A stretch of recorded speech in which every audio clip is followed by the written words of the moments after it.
मालवणी वाटण, जगप्रसिद्ध मालवणी वाटण आज बघणार आहोत. जुन्या काळात फ्रीज नव्हते तेव्हा असं बनवलं जायचं आणि आठवडाभर किंवा त्याच्यापेक्षाही जास्त ते टिकवलं जायचं आणि प्रत्येक डिशमध्ये थोडं थोडं घालून डिशची चव वाढवली जायची. आज आपण तसंच बघणार आहोत. पण फ्रीजमध्ये ठेवून ते आठवड्यापेक्षा जास्त कसं आपल्याला वापरता येईल ते आपण बघणार आहोत.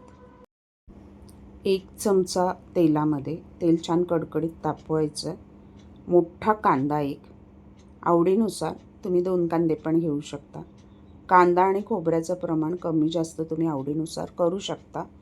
पण मालवणी वाटणात खोबरं जास्त असतं आणि कांद्याचं प्रमाण कमी असतं.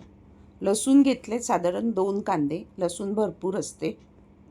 बेडग्या मिरच्या 2 घेतल्यात, सुक्या बेडग्या नाही आहेत, संकेश्वरी मिरच्या सुक्या 2 ते 3 घेतल्यात. मी वाटणातच ॲड करणार आहे, म्हणजे रश्श्यात टाकताना ना त्याची चव अप्रतिम येते. वरून तुम्ही मालवणी मसाला ॲड करू शकता. आता गरम मसाले आपण काय काय वापरणार आहोत.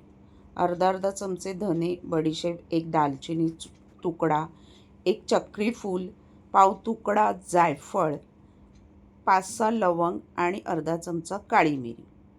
आता हे आणि दगडफूल घेतलं अगदी थोडंसं. छान कडकडीत तेल कांद्यामध्ये जागा करून तेल टाकायचं, कडकडीत करायचं आहे. 1 मोठी वेलची, 2 हिरवी वेलची पण त्याच्यात घेतली आहे. डिस्क्रिप्शनमध्ये देते मी काय काय मसाले घेतलेत ते. कोथिंबीर त्याच्यातच घालून परतायची, त्याचा अरोमा छान येतो. त्यात अर्धं सुकं खोबऱ्याचं वाटी बारीक तुकडे केलेत. तुम्ही किसूनही घेऊ शकता. मला झटपट करायचं आहे म्हणून मी ते तुकडे केले आणि ते त्या मसाल्यात अगोदर घालून छान असे तुकडे असल्यामुळे थोडं परतायला वेळ लागतो. परतून घ्यायचे. त्याच्यानंतर अर्धी वाटी नारळ ओलं खोबरं घेतलं आहे. मालवणी वाटण म्हटलं की ओलं खोबरं आलंच. कांदा परतताना त्याच्यात मी अर्धा चमचा मीठ घातलं होतं. नंतर वाटल्यानंतरसुद्धा आपल्याला मिठाची गरज लागणार आहे आपलं वाटण टिकवण्यासाठी. छोटी टिप जी होती वाटण टिकवण्यासारखी ती आता पहिला आपण वाटून घेऊया गरगरीत आणि नंतर मी दाखवते. कांदा आणि सुकं खोबरं छान खरपूस परतून झालं ना की शेवटी ओलं खोबरं घालायचं आहे. ओल्या खोबऱ्याला फार असं जाळायचं नाही. त्याच्यानंतर खसखस घातलं आहे चांगला अर्धा चमचा. खसखसीने त्या वाटणाला ना अप्रतिम एक चव येते. हे झाले मालवणी गरम मसाले सगळे आणि सगळं छान असं परतून झाल्यानंतर मिक्सरमध्ये आता आपण गरगरीत मऊ वाटून घ्यायचं आहे. वाटताना एक नियम आहे, अगदी थोडं 1-1 चमचा पाणी घालून मिक्सर फिरवायचं आहे.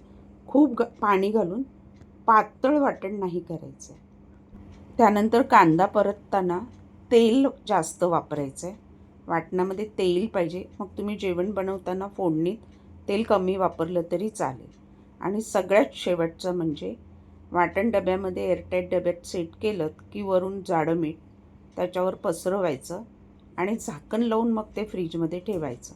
म्हणजे तुमचं वाटण आठवडाभरापेक्षा जास्त टिकतं. तयार आहे मालवणी वाटण.